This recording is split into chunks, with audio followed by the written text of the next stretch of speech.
Well, let's move to the next question. The next question is question number 7. So, from the same passage. And the question is pointed here: to perfect the idea of God, to purify the theological dogma, was the second hallucination of the human race. What was the first? That is the question. To perfect the idea of God, to purify the theological dogma, was the second hallucination of the human race. Now, what was the first? Now, if I talk about the means appropriate idea, or if I paraphrase this question, so I could get the idea called as the question asks us to identify the first hallucination referred to in the passage. So, because it is pointed about the second hallucination, so the first hallucination is what? So, which will indicate about to perfect the idea of God, to purify the mm, theological dogma or theological belief. Dogma is called as a kind of a or a means a particular belief, isn't it? Belief. And if I talk about the hallucination, so the meaning of hallucination can be known as a illusion, isn't it? Illusion. Or you can talk about fantasy or vision. So all such kind of a thing can be known as a hallucination means. So on the basis of that, mm, if we talk about the means what we supposed to identify, then we need to determine what the first hallucination was, isn't it? So that's what means we need to determine out of this passage. But let's see that what are the options pointed here. Let's analyze the provided options.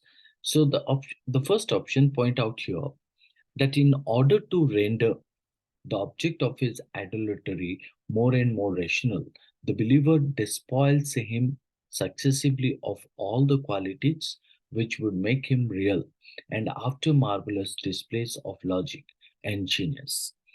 So the attributes of being par excellence are found to be same as those of nihility.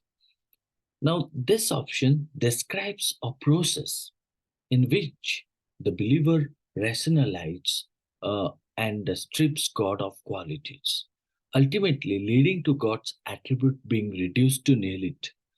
While this is an interesting concept, isn't it? It does not directly address the question of the first hallucination, isn't it? So, if I talk about the hallucination, option means one, which is means you can say that cannot be due to hallucination of mankind and are out of tune with the question it asks. So if I look into the option 2, right? So what option 2 is trying to tell us? Let's see that. Uh, Option 2, which is pointed that no sooner have we lifted God from the idea of the social me to the idea of cosmic me, then immediately our reflection begins to demolish him under the pretext of perfecting him. Now, what option 2 is trying to say? That this option suggests that the first hallucination is the act of lifting God. This means hallucination is what? The act of lifting God. It is stated, no sooner have we lifted God from the idea of the social me to the idea of the cosmic me, then immediately our reflection begins to demolish him under the pretext of perfecting him. So, therefore, if we look into this particular one, um, so this is something called as the act of lifting God from the idea of the social self to the cosmic self, and then subsequently trying to perfect God, ultimately leading to God's deconstruction. Leading to what? God's deconstruction. God's deconstruction.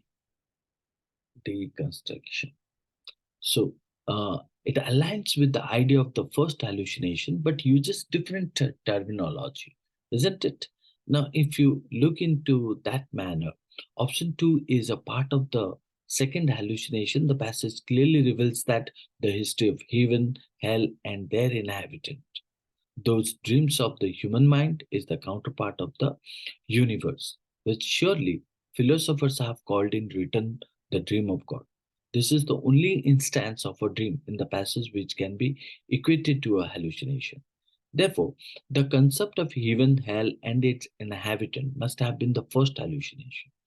So, but option two cannot be called as a means, because option two is part of the second hallucination, which is found in the passage, isn't it?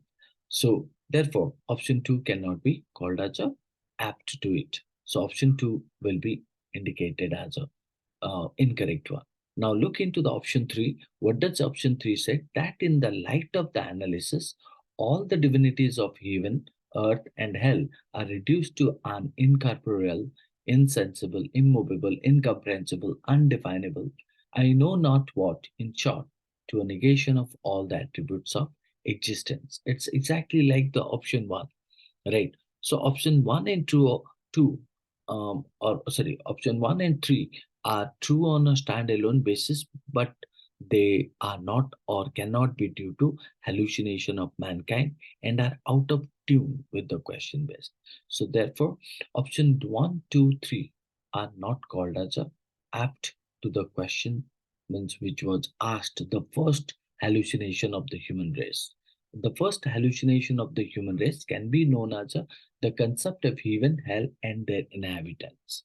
Like I pointed, uh, that those dreams of the human mind is the counterpart of the universe, which surely philosophers have called in return from the dream of God.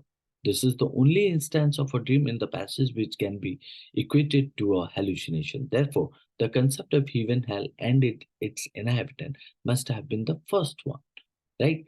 So, it directly addresses the concept mentioned in the passage, right?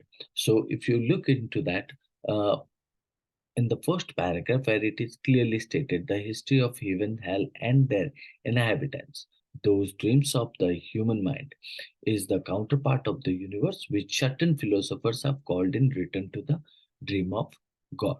So, therefore, we consider, means this will be called as a first hallucination of the human race. Okay, I hope you understood this particular question's answer. Thank you. Let's move to the next question. Question number